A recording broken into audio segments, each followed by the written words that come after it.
Salve, salve galera! Aqui é Guilherme Praça do time de História da Descomplica. Está começando mais um Quer Que Desenhe? No vídeo de hoje vamos falar sobre um assunto super importante para o Enem, a Reforma Protestante. Mas antes de tudo um aviso rápido, se você quiser baixar o mapa mental completo desse vídeo e poder estudar depois, é só clicar no link da descrição, beleza? Agora sim, estão prontos? Então vamos começar. Para explorarmos a Reforma Protestante, suas origens e consequências, precisamos falar um pouquinho sobre a Igreja Católica. Essa que foi uma das mais poderosas instituições na Europa medieval e que tanto influenciou a política e a sociedade do período. Durante a Idade Média, a Igreja Católica viveu o auge do seu poder e de sua influência e se tornou uma das maiores detentoras de terras na Europa. O clero, de uma forma geral, exercia grande influência política sobre a nobreza da época e controlava a vida dos camponeses, ditando a cultura, a circulação e preservação de saberes, as relações sociais e até mesmo o ritmo da produção. A própria divisão estamental da sociedade medieval, aquela entre clero, nobres e servos,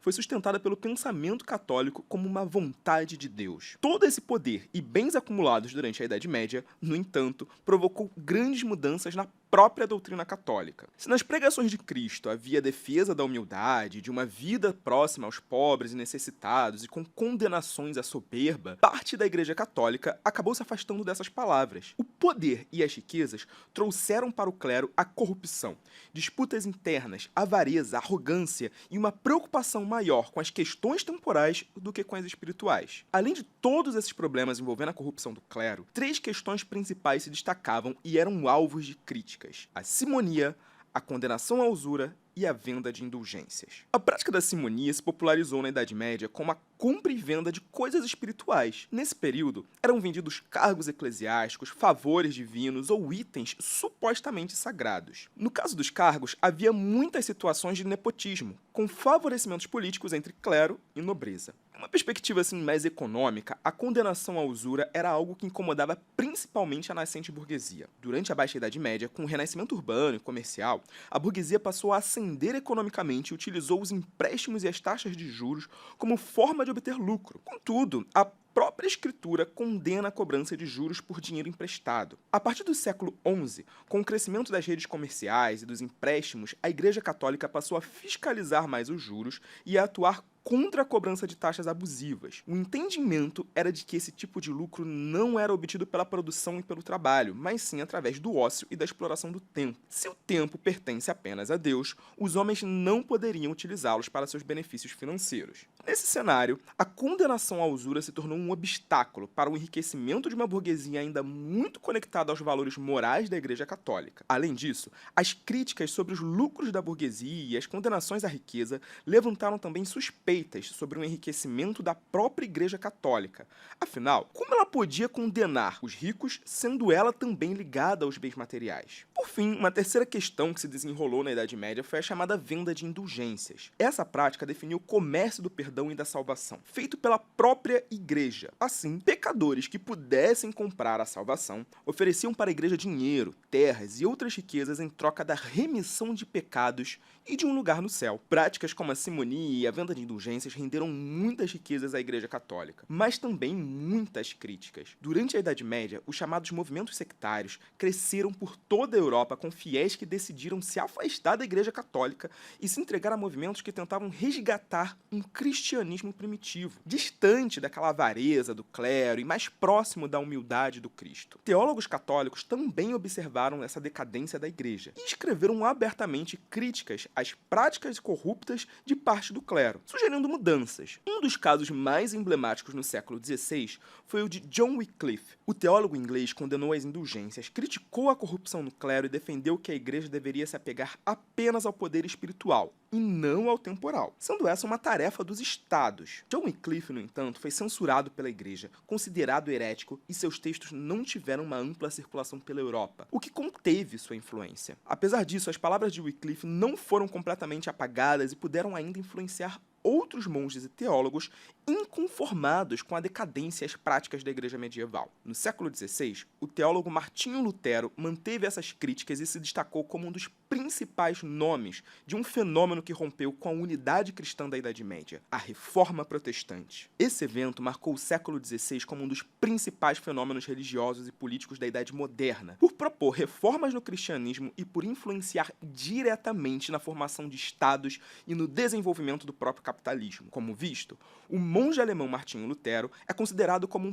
pioneiro do movimento, pois em 1517, inconformado com a corrupção do clero e principalmente com a venda de indulgências, Lutero decidiu protestar contra os abusos da Igreja Católica. O protesto de Lutero se deu inicialmente através de um texto, nomeado Disputação do Dr. Martinho Lutero sobre o poder e eficácia das indulgências, mas ficou popularmente conhecido como as 95 Teses de Lutero. Se os textos de Wycliffe e de outros teólogos que criticaram a Igreja anteriormente não tiveram uma circulação tão ampla, o de Lutero, por sua vez, contou com outra sorte. Em 1517, a prensa de tipos móveis já havia sido criada e já revolucionava a imprensa e o mercado editorial europeu. A máquina facilitava a cópia de textos e, consequentemente, a circulação dos mesmos, aumentando o alcance das palavras de Lutero para toda a Europa. Assim, o texto de 1517, criticando as indulgências e a corrupção do clero, circulou pela Europa e impactou membros conservadores do clero, mas também atiçou antigos críticos da Igreja. Lutero promoveu dessa forma um dos maiores golpes sofridos pela Igreja Católica na história e encerrou seu domínio hegemônico sobre o cristianismo. Ao defender que a salvação deveria ser alcançada apenas pela fé e pelo profundo arrependimento do pecador, Lutero atraiu cristãos que não concordavam com a venda de indulgências. No entanto, a força de Lutero contra a Igreja também atraiu nobres insatisfeitos com a influência política do Papa sobre suas terras. No Sacro Império Romano Germânico, a chamada Liga de Esmalcada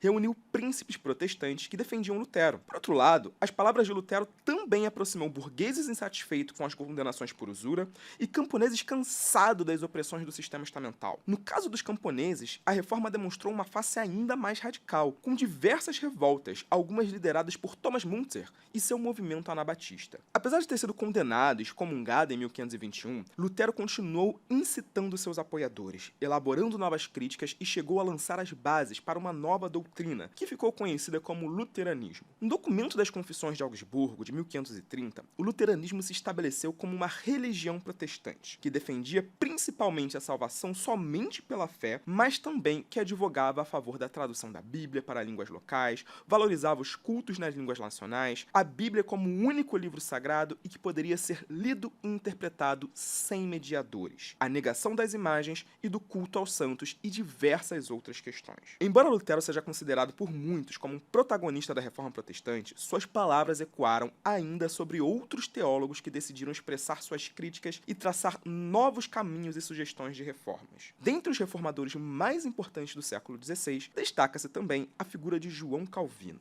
Calvino era um teólogo e líder religioso que teve contato com as palavras de Lutero e também decidiu protestar contra a Igreja Católica. Calvino questionou a venda de indulgências e trouxe em seus textos uma nova interpretação para a salvação, ligada agora não apenas à fé, mas à ideia de predestinação. Nas teorias de Calvino, 5 pontos se destacam com a base da doutrina calvinista: total depravação, eleição incondicional, expiação limitada, graça irreversível e perseverança dos santos. No entanto, é na questão da predestinação que vamos focar. Para Calvino, a divisão entre os salvos e condenados já havia sido feita por Deus, que decide os escolhidos ou predestinados antes mesmo do nascimento. Ao longo da vida, recebemos sinais da nossa predestinação ou condenação. Logo, para Calvino, uma vida de muito trabalho, prosperidade e atos puros seriam sinais da salvação. Ao contrário da Igreja Católica, portanto, Calvino não via o trabalho como algo degradante e nem condenava as práticas de usura ou de enriquecimento, defendendo que eram frutos do trabalho e esforço. Segundo o sociólogo Max Weber,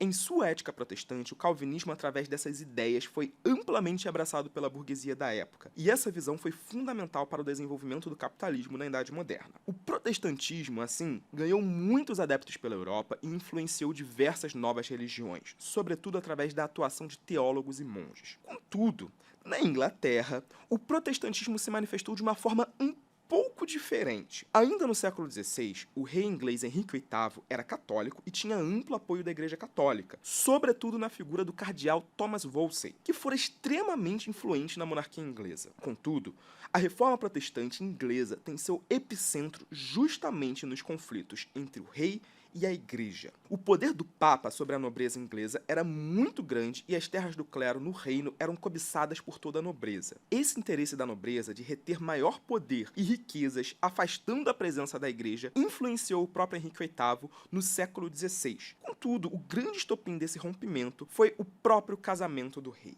Casado com Catarina de Aragão, importante figura ligada à poderosa monarquia católica da Espanha, Henrique VIII desejava um filho homem para se tornar seu herdeiro. No entanto, os anos se passavam e nenhum sucessor nascia. Acreditando que seu casamento com Catarina de Aragão não pudesse mais gerar um filho homem e apaixonado pela amante Ana Bolena, Henrique VIII decidiu recorrer ao Papa pela anulação do seu casamento. Como de costume, o pedido de Henrique VIII foi negado pela Igreja. Mas em um contexto de expansão das reformas e de apoio da nobreza e da burguesia europeia às causas protestantes, Henrique VIII, em 1534, decidiu criar o Ato de Supremacia. Com essa jogada, o rei inglês criou a Igreja Anglicana e passou a concentrar nas suas mãos tanto o poder político quanto religioso, ao tornar a figura máxima da nova religião oficial da Inglaterra, que, adivinhem só, permitia a anulação do casamento. A ação de Henrique VIII, portanto, aproveitou-se de um conturbado contexto político e religioso para consolidar os poderes nas mãos do rei e oficializar uma nova religião na Inglaterra, afastando a influência da Igreja Católica e se apropriando de suas riquezas. Diante de toda essa caótica investida protestante na primeira metade do século, obviamente a Igreja perdeu milhares de seguidores, bens e membros eclesiásticos, sendo forçada a tomar atitudes. Inicialmente, acreditava-se que a perseguição aos reformadores e a censura às obras pudesse controlar a expansão do movimento. No entanto, em pouco tempo, revoltas, massacres e guerras religiosas se espalharam pela Europa envolvendo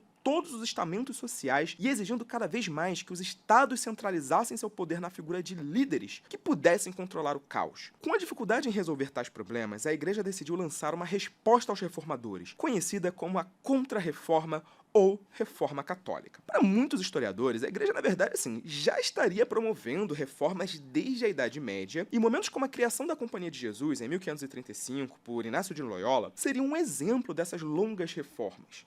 Contudo, ainda visando reconquistar novos fiéis e combater a expansão do protestantismo, além de reativar a Inquisição, um dos pontos principais da Contra-Reforma foi a realização do Concílio de Trento, entre 1545 e 1563. O concílio foi realizado em 3 momentos ao longo desses 18 anos e reuniu importantes lideranças católicas para refletirem sobre as críticas direcionadas à Igreja, sobre mudanças e permanências na doutrina católica. Em geral, o clero da época decidiu manter o combate ao pensamento protestante e não aceitar grandes reformas propostas, exceto pela questão da venda das indulgências. Nesse ponto, a Igreja concordou sobre os problemas que eram as indulgências e elas foram proibidas. Entretanto, o combate aos protestantes se manteve. Uma lista de livros considerados proibidos foi criada, a infabilidade papal foi mantida, o culto aos santos e o celibato permaneceram e a Igreja manteve a Bíblia em latim como a versão oficial. Essa resposta, portanto, não solucionou os impasses religiosos na Europa, e ao longo dos séculos XVI e XVII, as revoltas e guerras religiosas permaneceram, provocando muitas fugas de protestantes para a América. Bom, pessoal, fechamos por aqui então. Antes de me despedir, não esqueçam de curtir o vídeo e assinar o canal, hein? Valeu, galera, abraços e até a próxima.